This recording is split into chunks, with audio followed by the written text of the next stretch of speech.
What happens when Hollywood's most legendary tough guy sits down with television's king of sarcasm, and the conversation suddenly veers into unexpected territory? Tonight, we revisit one of the most explosive moments in late-night TV history, a clash so heated that security eventually had to intervene. This is the story of how Clint Eastwood, the man famous for squinting at villains and delivering iconic one-liners, ended up in a verbal showdown with David Letterman that concluded with a Hollywood legend being escorted off the set. Remember to subscribe and leave a comment below, because this story takes turns that challenge everything you thought you knew about these two entertainment icons. The Ed Sullivan Theater hummed with its usual pre-show buzz. Audience members talked excitedly, aware they were about to witness something memorable. Clint Eastwood, at the height of his directorial acclaim, was set to appear on The Late Show to promote his newest film. What began as a standard promotional interview would soon spiral into late-night infamy. David Letterman entered the stage with his signature gap-toothed grin, feeding off the audience's energy as he delivered his monologue. The crowd was particularly enthusiastic, knowing one of cinema's most respected figures would soon take the guest chair. Letterman, known for making even seasoned celebrities squirm with his unpredictable interview style, was about to face someone who could match him. Ladies and gentlemen, our first guest tonight is a man who has been making movies for over 4 decades. Letterman announced, mischief in his voice. He's directed and starred in some of the greatest westerns ever made. He's won Academy Awards, and he's probably the only person in Hollywood who can make me feel short. Please welcome Clint Eastwood. The audience erupted as Eastwood stepped out, his tall frame still imposing despite his age. He moved with the slow, deliberate confidence that had become his trademark. The applause stretched on as he acknowledged the crowd with a subtle nod before taking his seat beside Letterman's desk. "Clint, great to have you here," Letterman began, leaning back with what appeared to be a sincere smile. "I've been watching your movies since I was a kid, and I have to ask, do you ever get tired of people asking you to say, 'Make my day'?" Eastwood answered in that gravelly voice everyone recognized. "Well, Dave, if people still want to hear it after all these years, I must have done something right. Though it does get a little old when grocery clerks repeat my lines while bagging my groceries." The audience laughed, and Letterman seemed satisfied. "Now, you've been making movies and directing them for a long time. When you're behind the camera, are you as tough on your actors as Dirty Harry was on Criminals?" "I like to think I'm fair," Eastwood replied, shifting slightly. "But I don't have patience for people who aren't prepared or who waste time on set. Time is money, and more importantly, time is something you can't get back." Letterman nodded, but his expression hinted he was preparing to push further. "That's interesting, because I heard a story about you and one of your co-stars, and I'm wondering if you can clear it up." Eastwood's eyes narrowed slightly, a subtle warning familiar to anyone who'd seen his films. "What story would that be, Dave?" "Well," Letterman continued, in the tone he used when poking at sensitive topics, "I heard that during one of your recent films, you had what some people would call a disagreement with one of your leading ladies. Something about her method acting not meshing with your, let's say, more direct style of filmmaking." The tone in the room shifted. The easy banter evaporated, replaced with something sharper. Eastwood straightened just a bit, his jaw tightening in a way fans of his westerns would recognize instantly. "Dave, I'm not sure where you're getting your information, but you may want to check your sources," Eastwood said calmly, but with a clear edge. "I've worked with many talented people over the years, and I've always treated everyone with respect." Letterman, either missing the warning or ignoring it, pushed on. "Oh, come on, Clint. We're all adults here. I'm not talking about anything scandalous. I'm just wondering how someone known for efficiency deals with actors who want to explore their character's motivation for 20 minutes before saying a simple line. My reputation." Eastwood repeated slowly, his voice dropping into that low, dangerous tone that had made so many movie villains tremble. is based on making good movies and working with professional people. I'm not interested in discussing private conversations or creative differences that may have happened on any of my sets." The audience fell silent, fully aware of the tension now rising between the two men. Letterman, who had built his career on pushing limits, seemed to realize he was stepping into risky territory, but his showman instincts wouldn't let him back away. Fair enough, he said, raising his hands in a mock gesture of surrender. "I'm just trying to give our audience a look at how one of Hollywood's greatest directors operates. But since we're talking about your process, let me ask, do you ever watch your old movies and cringe at anything?" Eastwood appeared to ease a bit at the shift in topic. "I think any artist looks back and sees things they might handle differently. But I don't spend much time dwelling on the past. I'm more focused on what's ahead." "That's very zen of you," Letterman replied, though there was a tone beneath his words suggesting he wasn't ready to let go of the earlier subject. "But speaking of the past, I have to bring up some things you've said in interviews over the years. You've never been shy about sharing your opinions, have you?" And there it was, the moment the interview began, turning from promotion to confrontation. Eastwood's eyes locked onto Letterman's, and anyone familiar with a classic Western showdown would recognize the look immediately. "Dave, I think you should be very careful about where this conversation is going," Eastwood warned, his voice echoing the same tone that had made him famous. The words hung in the air like the lingering smoke from a gunfighter's shot. Letterman, whether misreading the situation or simply unable to resist, leaned in with a grin that felt more predatory than friendly. "Oh, come on, Clint. We're just talking. I'm referring to some of your more, let's say, colorful political comments over the years. You've never hesitated to voice your views." "My political views are my own business," Eastwood answered, his hands resting calmly on the chair's arms, though his knuckles tightened slightly. "I came here to talk about my movie, not to get into a political argument with a talk show host." The audience was entirely silent now. The usual background rustling of a late-night taping had disappeared. Even the camera operators seemed to sense something unusual was unfolding. "But that's just it," Letterman pressed, unable to stop himself from digging further. "You've made your political views public. You've endorsed candidates. You've made statements at rallies. You even had that famous conversation with an empty chair. Surely you're not surprised people want to talk about these things." Eastwood's jaw tightened. When he spoke, his voice carried a controlled fury that reminded everyone of why he played the fastest draw in countless films. "That conversation, as you call it, was a creative choice at a political event. It had nothing to do with my work as a filmmaker, and it certainly has nothing to do with why I'm here tonight. But it does, doesn't it?" Letterman insisted, driven more by showmanship than caution. "When you're as famous as you are, everything becomes part of your public persona. Your politics, your personal life, your opinions, they all become fair game." "Fair game," Eastwood repeated, his voice dropping to an ominous whisper that somehow grew more dangerous as it softened. "Let me tell you something about fair game, Dave. Fair game is when both people agree to the rules before they start. What you're doing right now isn't fair game. It's an ambush." Letterman's smile flickered for a moment, but he quickly masked it. "An ambush? Clint, we're on television. This is what we do. We talk about current events. We talk about what's happening in the world. Your opinions are part of that world." "My opinions," Eastwood said, rising slightly as though preparing to stand, "come from decades of experience. Watching this country change, working with people from every walk of life. They're not sound bites for your entertainment." The tension in the studio had become tangible.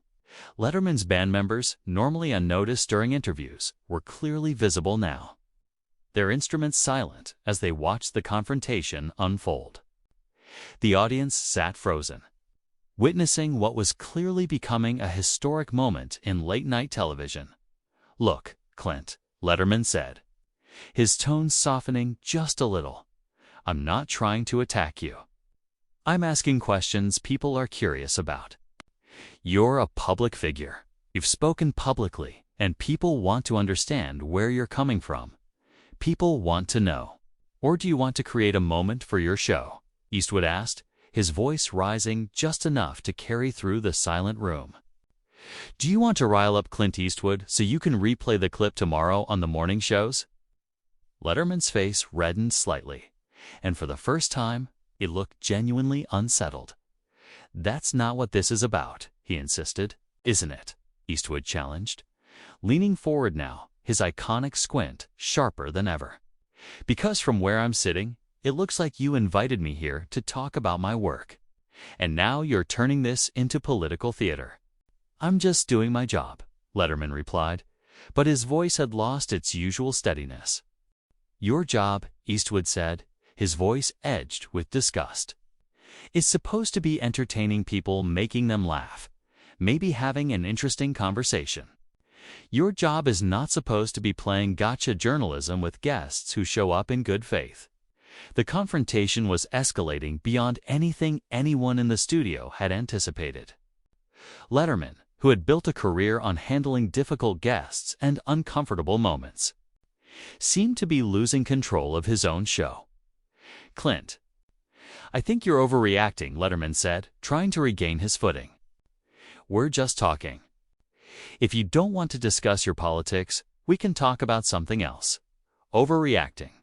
Eastwood's voice had taken on that dangerous, quiet movie audiences recognized as the moment before consequences. You ambush me with questions about my personal beliefs. You imply that my creative choices are fair game for your comedy bit, and when I push back, you tell me I'm overreacting. Letterman spread his hands in what was meant to be a calming gesture. I'm just saying we can move on if this topic makes you uncomfortable. Uncomfortable. Eastwood rose from his chair, his full height towering over the seated host. Dave, I've been uncomfortable plenty of times in my life. I've been uncomfortable hanging off cliffs for stunts. I've been uncomfortable directing scenes with difficult actors. I've been uncomfortable at political events where half the room disagreed with everything I believed. But you know what I've never been uncomfortable with? Standing up for myself when someone tries to make me look like a fool. The audience gasped as Eastwood stood, and several camera operators instinctively repositioned for the moment. Letterman stayed seated. Peter's composure was clearly shaken. Nobody's trying to make you look like a fool, Letterman said, though even he seemed unconvinced. Then what would you call this? Eastwood demanded, gesturing at him. You bring me on your show, pretend you want to talk about my movie, and then spend the whole interview trying to get me to say something controversial. If that's not trying to make me look like a fool, then what is it? The silence in the studio was so complete that the hum of the air conditioning was audible. For perhaps the first time in his career, Letterman seemed at a total loss. He opened his mouth, but no words came. I'll tell you what it is, Eastwood continued, his voice carrying the weight of his authority. It's cheap. It's the kind of lazy television that treats guests like carnival attractions instead of human beings. And I won't be part of it. With that, he began removing his microphone, each movement deliberate and final. The moment had passed the point of no return, and everyone knew they were witnessing something unforgettable. Letterman finally found his voice as he watched. Eastwood unclipped the microphone pack. Clint, wait, please. Let's just take a breath. We don't have to end this like this. Eastwood paused midway, through removing the mic, and stared directly at Letterman with the same piercing eyes that had stared down countless on screen. Adversaries end things like what, Dave? With honesty. With someone finally calling you out for turning a simple interview into a circus act. That's not what this is, Letterman insisted, now rising from his chair with his hands out in a pleading motion. Look, maybe I pushed a little too hard. Maybe I asked the wrong questions. But we're both professionals. We can work this out, professionals. Eastwood let out a bitter laugh. A professional would have respected that I came here to promote my work, not to be your political punching bag. A professional would have prepared questions about filmmaking, about the story I'm telling, about the people I worked with on this picture. The audience was transfixed. Some had pulled out phones, though security would later confiscate any recordings. Everyone knew they were witnessing live television history. Letterman took a cautious step toward him. "You're right. Okay. You're absolutely right. I should have focused on your movie. I should have asked about your directing process, about your cast. Let's start over. Please sit down, and we'll talk about what you came here to talk about." Eastwood shook his head, the gesture carrying more finality than any dramatic declaration. "Dave, you don't get to rewind the tape. You don't get to take back the last 15 minutes and pretend they didn't happen. You showed your true colors tonight, and now I'm showing mine." "What does that mean?" Letterman asked, though his voice made it clear he already knew. "It means," Eastwood said, "that I don't work with people I can't trust." Eastwood answered, his voice firm and unwavering. "And right now, I don't trust you any farther than I could throw you, which, at my age, isn't far at all." A few uneasy laughs rippled through the audience, but the tension remained unbroken. If anything, Eastwood's composed manner made the moment even more unsettling than if he had erupted in anger. Letterman made one final attempt to rescue the interview. "Clint, please. I've been hosting this show for years. I've talked to thousands of guests. Sometimes things get heated. Sometimes we push a little. That's part of what makes good television. But that doesn't mean we can't pull things back to a civil discussion. Good television." Eastwood lifted his eyebrows, his tone carrying a real, almost bewildered curiosity. "You think blindsiding your guests makes good television? You think trying to embarrass someone who showed up in good faith makes for good television?" "I think honest conversations make for good television," Letterman replied, though his voice lacked any confidence. "Honest." Eastwood repeated the word like it had a bad taste. "Nothing about this was honest. Dave, you had an agenda from the second I walked out here. You wanted me to slip up and say something controversial, something you could use to stir up buzz for your show. That's not honesty. That's manipulation." The silence that followed was suffocating. Letterman stood frozen, his usual quick wit nowhere to be found. While Eastwood continued, removing his microphone with his trademark slow, deliberate precision. "You know what's funny?" Eastwood said, though there was no humor in it. "I've been in this business more than 50 years. I've dealt with studio execs trying to cheat me, directors trying to humiliate me, critics trying to tear me down. But I've never had someone invite me into their home, so to speak, and then try to make me look like a fool in front of millions. That wasn't what I meant to do," Letterman said weakly. "Your intention." Eastwood's voice sharpened, rising for the first time with real anger instead of controlled disappointment. "Your intention was to use me to create a moment people would talk about tomorrow morning. Well, congratulations, Dave. You've done it. They'll definitely be talking about this." Producers were now clearly visible off stage, signaling urgently to the stage manager. The situation was spiraling out of control, and the backstage team was scrambling to figure out how to contain it. Letterman noticed their frantic motions and seemed to realize his crew was gearing up for damage control. "Clint, look," he said quickly. "Maybe we both said things we didn't mean. Maybe we both got carried away. But we're live. We've got an audience here, and people watching at home. Can't we at least end this on a better note?"